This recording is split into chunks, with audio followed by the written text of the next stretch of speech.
Здравствуйте! В эфире программа «Перша, студия». И с вами сегодня буду я, Мирослава Хартман, научный сотрудник Оксфордского университета Великобритания, и швейцарский фотожурналист Нильс Акерман, который с 2009 года работает в Украине. Он является также основателем франко-швейцарской студии «Lundi 13», о которой мы поговорим сегодня.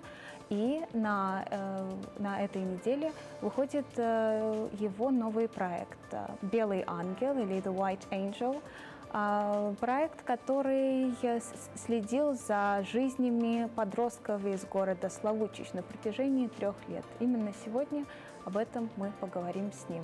Hello, Nils, and welcome to the studio. Thank you very much for coming. As far as I'm aware, you are now a permanent resident of Ukraine. Yeah, mostly. I'm living in Kyiv, and I still travel every month to Switzerland because I still have many clients there that I want to serve, but most of the time I try to stay in Ukraine. And this is a very special month for you because this month your project, The White Angel, about the lives of teenagers of Slavutic, coming-of-age story, a photographic narrative, is finally coming to fruition in the form of a book and also an exhibition under the auspices of the Embassy of Switzerland in Ukraine. Is that right? Yeah, it's true. It's like March and April are really crazy months because the book finally came out after 3 years of work. And exhibitions, there were already exhibitions in Switzerland, but in Kyiv it will be the first one in Ukraine. And so many projects are going on, so it's very, very intense month ahead. And how would you describe the format of the book that is coming out? Is it primarily an art book or a work of photojournalism? It's quite difficult in the present climate to really know how to pitch your work to the wider demographic, and I can imagine that the audiences really differ in your homeland of Switzerland, say, and also here in Ukraine. Yeah, it's an interesting question because this work was really made as a documentary photography. I stick to all these principles in the way it was made, like these images were, there are very, very few images that are posed. Actually, I think in the book only one. Most of them were totally taken just as things were happening, and I was trying to have my footprint as small as possible. And the narratives we built is really like from the very first image when you open the book to the end, we really try to develop this narrative to be as truthful and as connected to the history I documented, which is mostly this transition between adolescence and adulthood, lived in this case by Julia, but it's a very general human adventure everybody goes through. And it happened also at the time when Ukraine was undergoing a similar type of experience. I think your story is very unique in the sense that you are a photojournalist who has worked for a great number of national as well as international editions, newspapers, but also you look at your work through the lens of long-term photography.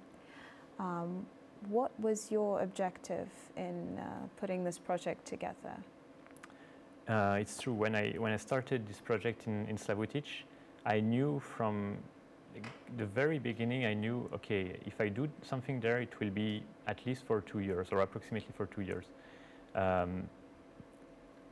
The story developed progressively, but I had this feeling especially once it started to develop on youth and on the story of some people, not only Julia, there were some of her friends also around. It became clear to me that it would not be a matter of 2 weeks. It would need a lot of time, because the more I came back, the more intimate the connection developed. A mutual trust started appearing, and for this you really need time. And to keep time while developing a journalistic story, you also need to be the only one working on it. So I was also doing it in a complete secrecy. So when I like working on the long term for my projects, and it means also that I have to keep them as secret as possible. And has this project been financed by any institution, or in your case, was it self-financed? No, it was totally self-financed, and that's also part of how I see journalism right now. The situation for media is quite, like we can say, catastrophic in Europe and everywhere. Like the resources are really low, and on this thing, I wanted to have the freedom. I didn't want to have any editorial pressure to say you really have to take this picture or this picture, because it creates like some sort of stereotyped way to read stories. So I really wanted to do it the way, like, according to my feelings. So I'm lucky to have really nice clients in Europe for my other type of photographic assignments. And this allowed me to keep some money aside to pay for my trips, and do it fully on my resources. So this is a work of art first and foremost. I don't think that the fact of financing it yourself make it out of journalism field, because it was really made with the same journalistic approach I use when I work for a press client. The difference is that instead of having the money coming from a newspaper, the money came from my bank account. And perhaps we can have a look at some of the images taken from your upcoming book. Could you take us through some of these images and tell us, please, about the character of Julia, who is the heroine of your story? Yeah, meeting Julia was a really great luck. Like, not only for this project, but I mean, like, this project changes so many things for my whole life. And meeting Julia was really something unique, because this project says a lot about her, but it says something about every one of us. Is this her? That's her, yeah. She was also the one watering the plants in the first image. And this shows her home in Slavutic. Yeah, no, that was actually my room. She was checking the pictures which I was taking on this picture. But what was really great when you do a long-term project like that is that you have to have some sort of a guarantee that if you take pictures, if you start taking pictures, after 2 years, you will not have to put them all to the trash because someone changed his mind. And from the very beginning, Julia understood the interest of this story, that it was not only someone taking pictures of her, but it was someone taking pictures of youth of the city and of this is her? Adolescence. That's her at her wedding with Genia. And just to develop on that, that's something also with Genia, like all the people who came in her life during this project, every time it created some big changes in her life. And I thought, okay, what will Genia think to have this guy coming every now and then, living at their place, taking pictures of them day and night? If she was okay, would he be also okay? And I was absolutely lucky to have people who understood the journalistic value of having this kind of work being done, and no one ever tried to stop it. And there were many changes. Here you see their wedding, but then they divorced. And when they divorced, I asked Julia, okay, so what happens, for example, with the picture you see on the cover of the book? What happens with all these pictures? Because now it's your past, and maybe you have a different vision on it. And for her, this question was absolutely stupid.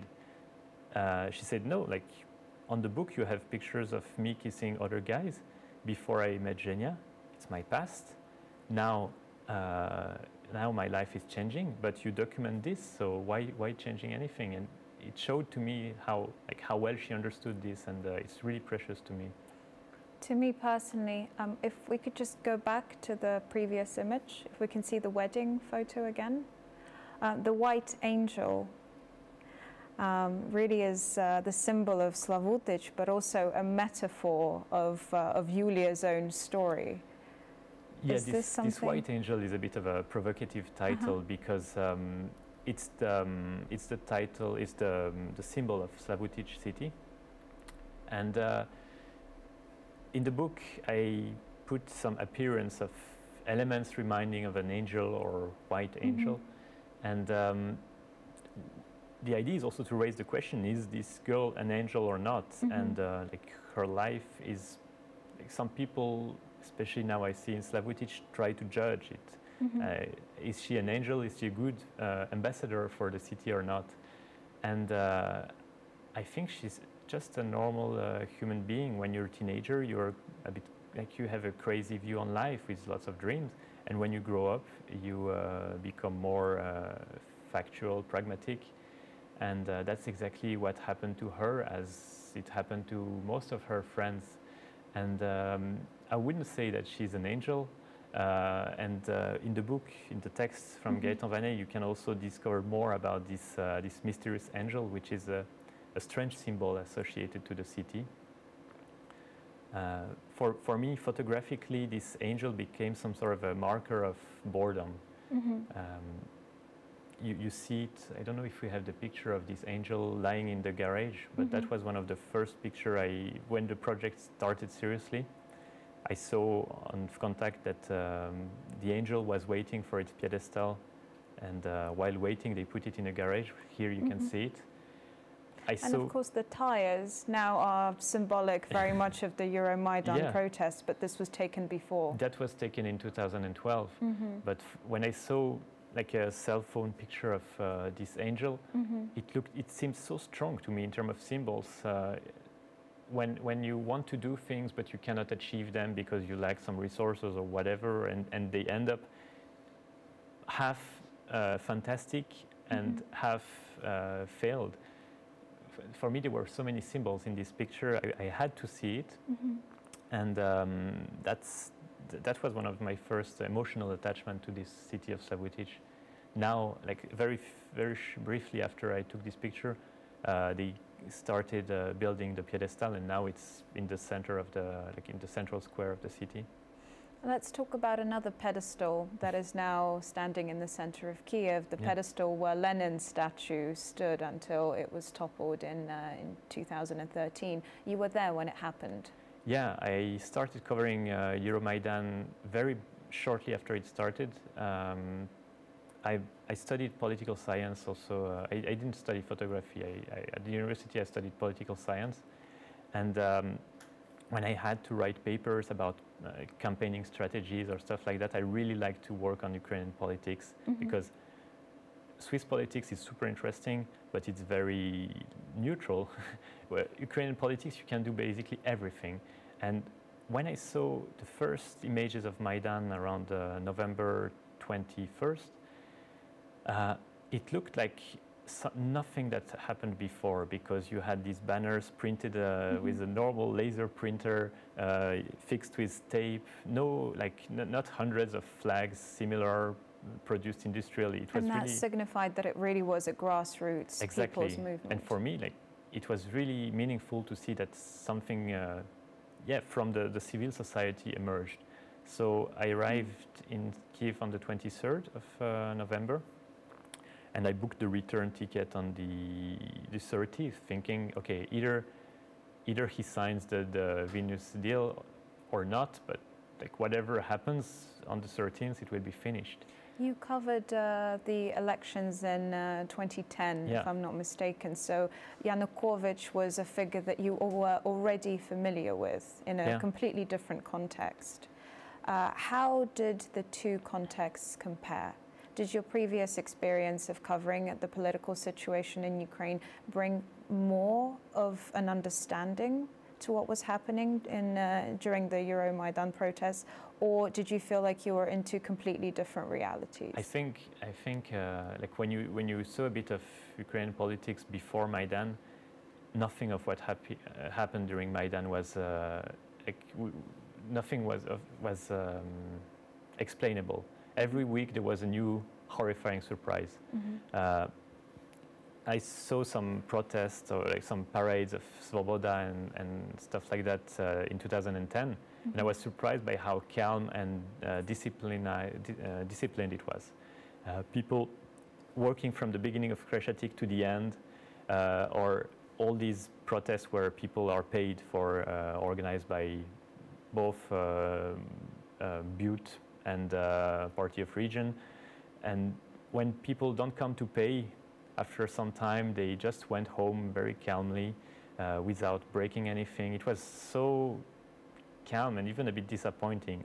And what happened with Maidan was really impressive, because first, like the 30th of November, when the Birkut broke down on Maidan, this level of violence was never heard of before. And in your head of political observer of Ukraine, you think, wow, that's quite something.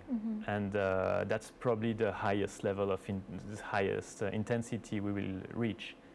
And then you see this massive protest that followed immediately after the bulldozer, the occupation of the town hall and the House of Trade Unions, worker unions, and then all the different events, the totalitarian laws, the first death of the protesters, then the snipers, and every time you're like, okay, one people died, but that's the maximum we reached. And no, you see Kalashnikovs given to Titushkis, you see all these things happening, and every single episode becomes worse than the other. Then you think, okay, but yeah, now it's over. And no, Russia takes Crimea. Okay, but now it's over. No, a war starts in Donbass. And at some point, it really becomes a nightmare, because you're like, all the things you considered as true and established are falling apart from weeks to weeks. And luckily now it's a bit more stable. There is an urgent beauty to your work in this project, The White Angel. On the one hand, you started covering the teenagers of Slavutich before the Euromaidan protests, and of course you finished in 2015 after the Maidan protests, and while the war is still ongoing. Was this project a constant, a kind of lens through which maybe you viewed the behavior of the young people who took part in the protests? To what extent did this experience inform your perspective on the protests? For me, the question of youth was very crucial from the very beginning. Like most of the documentaries we see about Ukraine were speaking about many things, but they didn't give a big voice to the youth of the country. And when you come here, especially now, but already a bit before, you're fascinated to see that youth is driving the change in the country. So I thought it's somewhat important to give them a voice through a project. And also because I'm young, so I have good chances, good accesses to, and good legitimacy to do it myself than if I was 40 or 50. And so it started with just the idea of giving a voice to the youth. But with Maidan, this thing took a whole different signification, because it's really about this transition between adolescence and adulthood. But the country, through this very painful revolution and all the economic and military consequences it has with its relationship toward Russia, you can see also some sort of a split to some between things that were connected before, a bit like a split with a violent godmother. And that is Russia in this instance. That is Russia, yeah. And seeing Ukraine trying to say, okay, now I'm really independent. I want to define my own way. I want to say where I go freely. Through the voice of all these young people, it was really beautiful. And I was stuck out of, I was blocked out of Maidan between January and April because I had other assignments in Switzerland.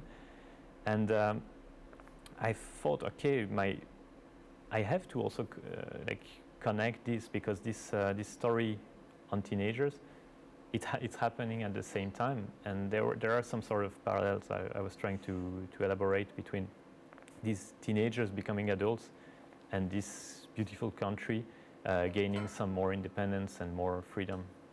Of course, your book is coming out at a time when the topic of teenagers in the post-Soviet, in the wider post-Soviet space is very pressing. Miroslav Slaboshwitsky's award-winning The Tribe, about a boarding school of deaf-mute teenagers. I see the visual parallels between the cover image of the book and even the cover image of the DVD of The Tribe. Also French director Olias Barco, who is working on a coming-of-age film, Palina. I see the striking similarities between his casting process of meeting the lead character and knowing that the story was going to follow her own coming of age, and your own story with meeting Yulia. How much has life changed in Slavutic since the Euromaidan protests? Was this something that the teenagers really identified with? Is it a part of their existence? Can you see the difference that it's made? It's harder to observe than what you would see in cities like Kiev, because Slavutic is a bit protected from most of the issues of the country. Not all of them, of course, but people in Slavutic live mostly from the construction site in Chernobyl to build these new sarcophages. The money comes from donator countries like the US, Japan, France, like most of the other countries. So revenues are quite stable. Work is guaranteed until the arch will be finished. And because of that, the economy of the city is quite stable. And the events that happened, the war and everything, it was the war and also the economic crisis that followed the war in Donbass and annexation of Crimea.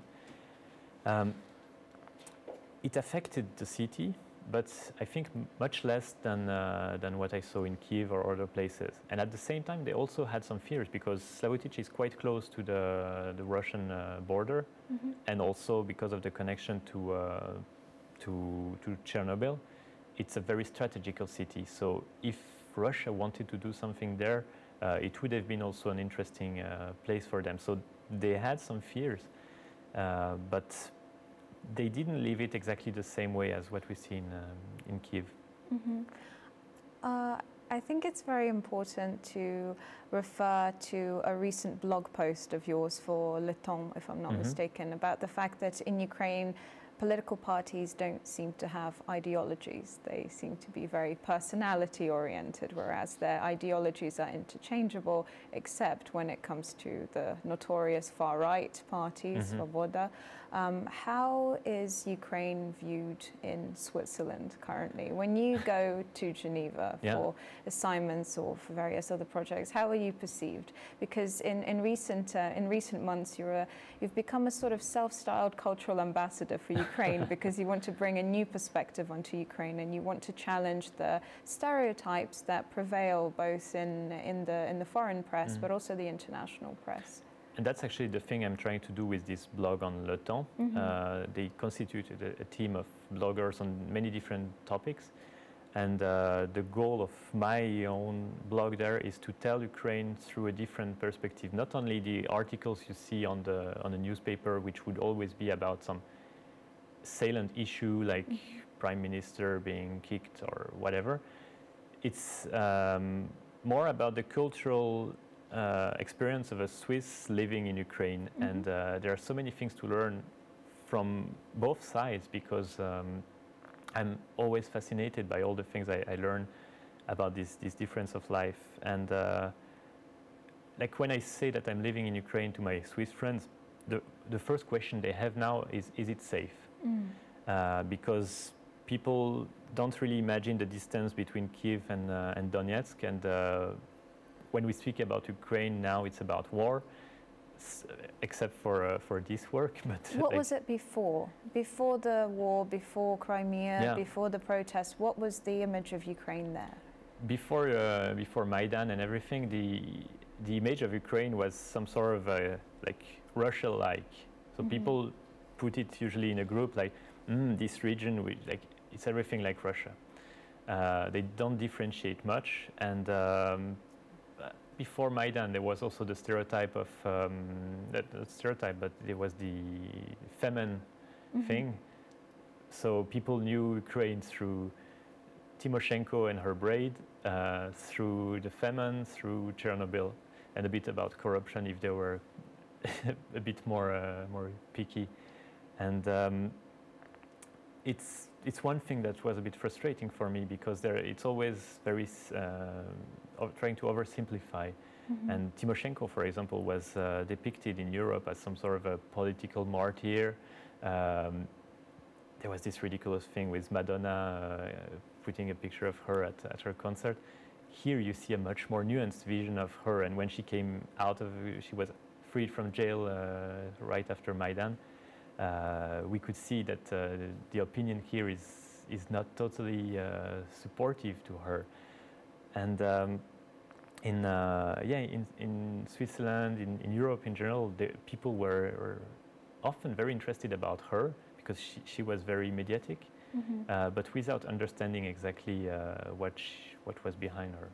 I noticed that the image of the feminine figure is a recurring theme in all your work, and not just your work on Ukraine, but also the work that you've done in Latin America. You're quite interested in the female figure in a hostile environment.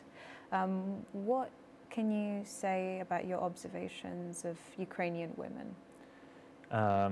Because on the one hand, they are objectified quite often in Western media, not just as maybe a sex object, but also a crusader. You know, the militant female figure is very much part of the media iconography. What has been your experience, and has the White Angel been an attempt to maybe challenge that stereotype as well? I'm not sure that this work really challenges this stereotype, or maybe it gives also a more nuanced vision, which is for me very important, the nuance. But the vision, the European vision on Ukrainian women is fascinating to me, because it's true that when you come as a European to Ukraine, you walk in Kiev and you're just stunned. And now I try to understand what is making the difference. Why are all these Ukrainian ladies so pretty? Where comes the difference? Because in the end, we all have the same DNA. And I think one of the cultural difference is the relationship to gender differences. In Europe, there were lots of fights to create equality between genders, to reduce salaries inequalities, but also access to jobs and everything, and to say, like, seeing difference between women and men is bad.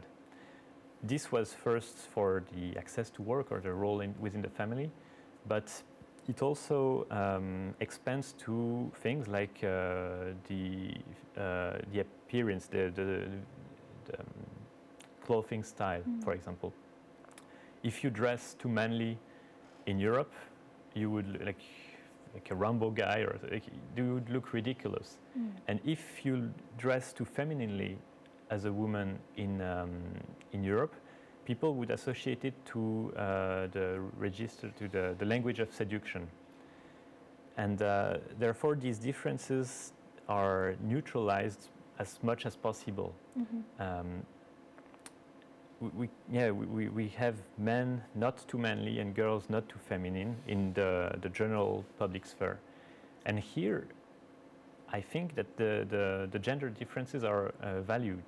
That men have to be manly, muscular, like using all the aesthetical attributes to show that they're real men. And girls on the other side also emphasize on their femininity. Do you think this conceptualization of gender roles impacts on Ukraine's further progress towards a European democracy?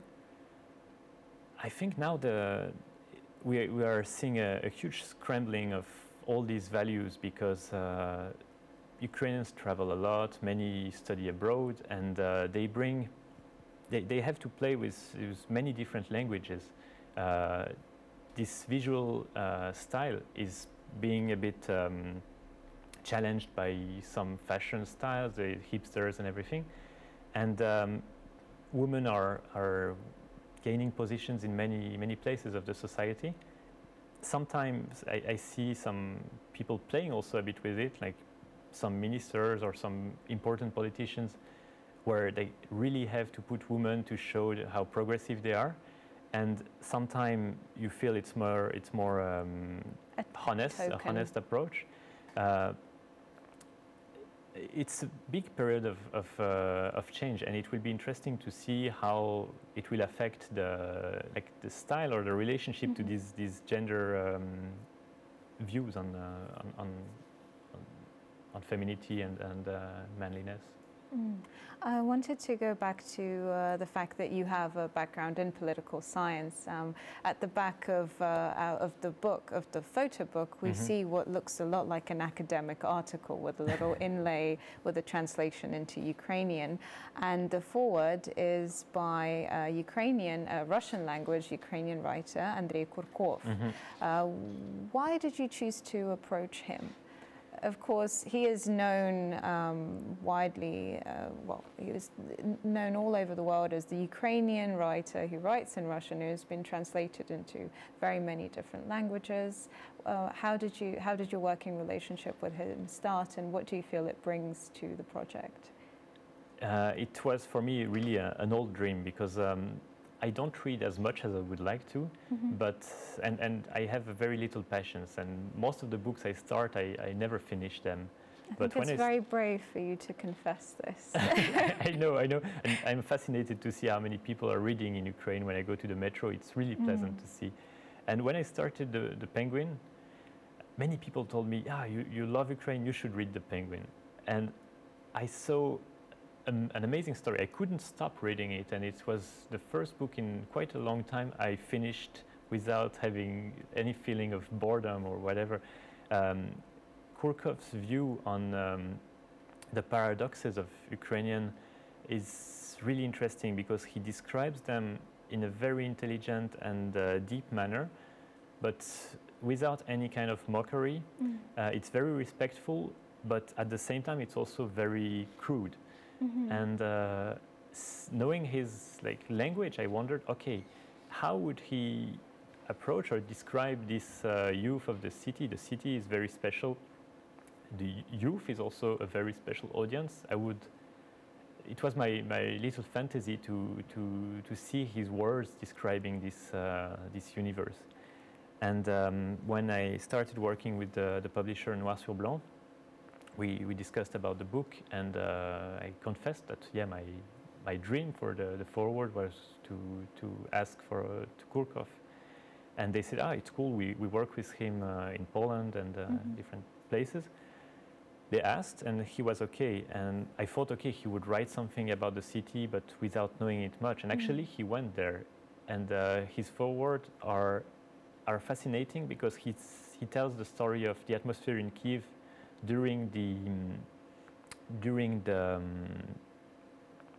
the time of the catastrophe of Chernobyl. And of course, we're building up to the 26th of April now. Yeah. And it's a very topical subject for everyone, not just in Ukraine, but in the whole world. I mean, as we know, Wales was severely affected by the nuclear fallout, as well as a number of other European countries.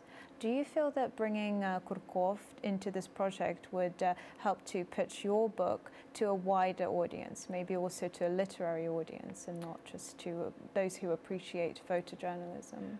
I don't know how much it affects, because there are a bit like radioactive spots of Chernobyl. There are also very marked spots of people who know Kurkov or not. When I see the people who are interested by my book, some to whom I say, yeah, and the foreword is by Kurkov, which is something I'm super proud, because it really was a dream. Some are like, wow, my God, you got a foreword by Kurkov, it's amazing. And some are like, okay, who is it?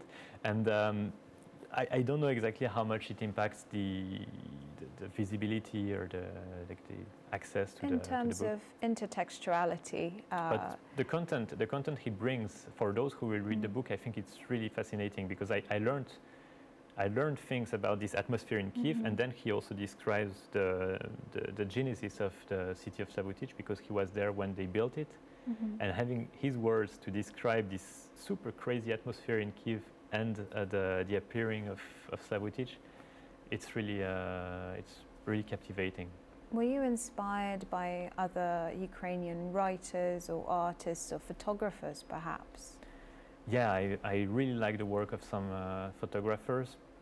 One that I'm really fascinated by is Boris Mikhailov. His images are a bit like for the work of Kurkov. It's very crude. Maybe it's less subtle than Kurkov, who's still very respectful. Mikhailov is crude, and I'm fascinated by this. I would love to be able to take pictures as intense as the ones he's taking. And like